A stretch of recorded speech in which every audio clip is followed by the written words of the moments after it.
The tunnel entrance was bigger than any entrance I've seen before. 2 months into the war, we revealed that tunnel. Although it has standard Hamas architecture, cement walls and arches on the ceiling, wiring on the side and tubes for air conditioning, it is bigger than anything we've seen. I was going down that tunnel just not comprehending the sheer size of it. On the days before October 7th, over 15,000 people would enter Israel through that crossing every day. The IDF wanted to keep that place open, and it was operating every day to allow for that flow of work and money in and out of Gaza. Until October 7th, the Erez crossing was a lifeline, and Hamas chose to cut that lifeline for all the Palestinians living in Gaza. This is why the IDF keeps operating inside Gaza, because this is not the only tunnel. There are more. There are kilometers of underground tunnels all throughout Gaza. Palestine Square. You can see behind me the community college. You can see there the Alpha Luna Society for Deaf Children. You can see government buildings. You can see civilian buildings. From outside, everything looks normal. Everything looks like a regular city. When you go inside, you can see on the left side a garage, which is not a garage, it's a workshop. Our troops arrived here before a few days. We found the place booby-trapped. We neutralized the threat and entered inside. I want to show you what's inside. Again, a college, a healthcare for children, citizens, civilians, and more. Come with me. You enter inside, you see a workshop for tunnels. They're building tunnels here. Come with me. You can see inside here, deep down, a tunnel which was built for the last few months. You can see here the lift, heavy duty lift. You can see the phone there with communication down to the tunnel. There are posters of instructions of how to build, for what to do, when to do. You can see all around here cement and concrete and equipment for building the tunnel inside. All of these are the walls for the tunnel, which are taken down with the high lift, down approximately a few tens of meters. Continue with me. This is the head of the tunnels. You put those walls on the sides, these on the top, and this is the tunnel that runs for miles and miles. We've seen these inside. We know these were meant for tunnels. We've seen them inside. We know exactly what they're made for. Again, look from the outside. Palestine Square, community, hotels, colleges, everything as normal. You take 5 meters to the left, a regular garage is a workshop for tunnels. This is the place where they build tunnels. This is how they build tunnels. They use civilian infrastructure to build terror. This is a terror place. There's no other explanation. Look inside again. Try to explain what the reason is to build these things here. So deep, so hidden, and so well planned. Again, when our troops arrived here, all the place was booby-trapped. Because our speciality of seeing these things, we saw the threat before, neutralized it, and entered this place, and started studying it. And this is all the things we saw. This is one of tens of sites we found all around this neighborhood. As our forces continue their thorough operations against Hamas in Gaza, there's something worth acknowledging. Hamas's use of civilians as human shields forces the IDF to fight under circumstances that few militaries, if any, have faced in the history of modern urban warfare.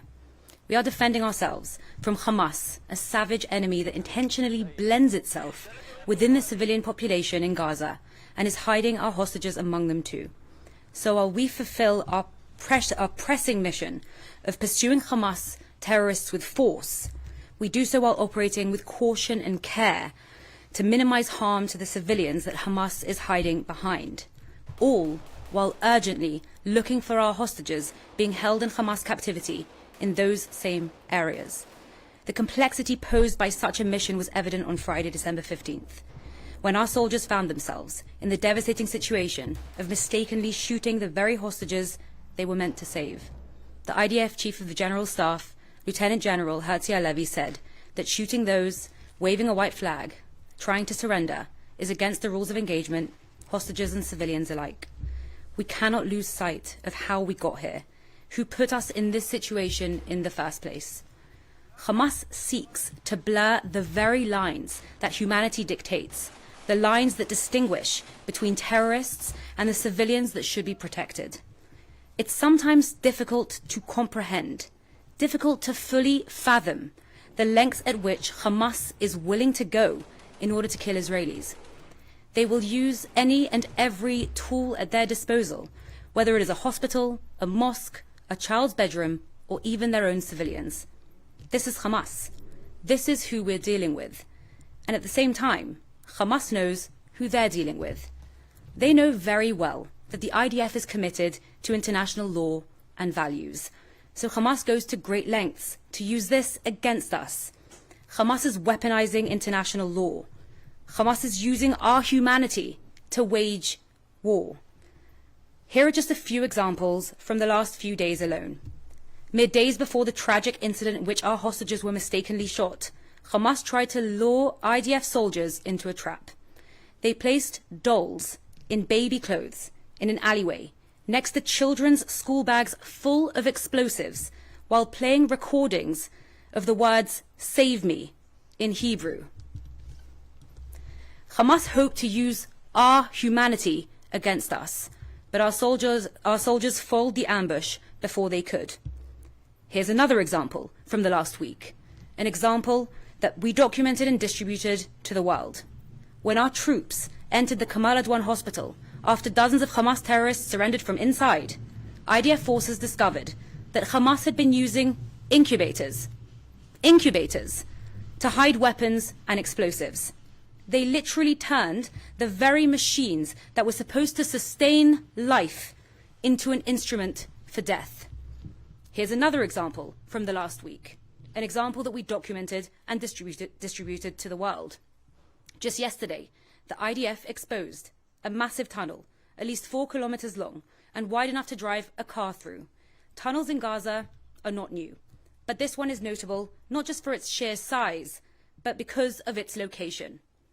Hamas dug this attack tunnel just 400 meters from the Erez humanitarian crossing, a crossing that had been built to benefit the people of Gaza, where Gazans used to cross into Israel to work, receive medical treatment, or visit family. The Erez humanitarian crossing was a source of prosperity and hope until the horrific massacre of October 7th, when Hamas destroyed it and killed and kidnapped some of the very people who were stationed there to provide humanitarian aid and assistance to Gazans. The same day we exposed Hamas's massive attack tunnel next to the humanitarian crossing that Hamas destroyed, Israel reopened another major crossing with Gaza, the Kerem Shalom crossing, in order to facilitate the entry of more aid to the people of Gaza. Because our war is against Hamas, not against the people of Gaza. Our intent is to defeat Hamas and secure the release of our hostages. Hamas's intent is the tragic suffering of civilians in Gaza and Israel in this war that Hamas started. Indeed, there are vast challenges when fighting an enemy like Hamas. Within these excruciatingly complex circumstances, we do our best to conduct our operations as carefully and as professionally as possible. And while our policies and procedures are in line with the law and our values, we are aware that when fighting on such a scale, there may be deviations that require further examination. The IDF has a robust system for doing so, and it starts with the IDF's General Staff's fact-finding and assessment mechanism. The mechanism is independent from the forces involved in the fighting and has already started working on impartial examinations. The findings of this mechanism serve the relevant bodies when deciding the necessary steps that are required per case. When misconduct is identified, the IDF will take action. It also serves our lessons learned process, and its recommendations help mitigate the risk of exceptional incidents occurring in the future. Our goal remains the same: to dismantle Hamas and secure the release of our hostages. While this mission is urgent, we will continue to fulfill it with care and with a commitment to the sanctity of life, both Israeli and Palestinian. Thank you.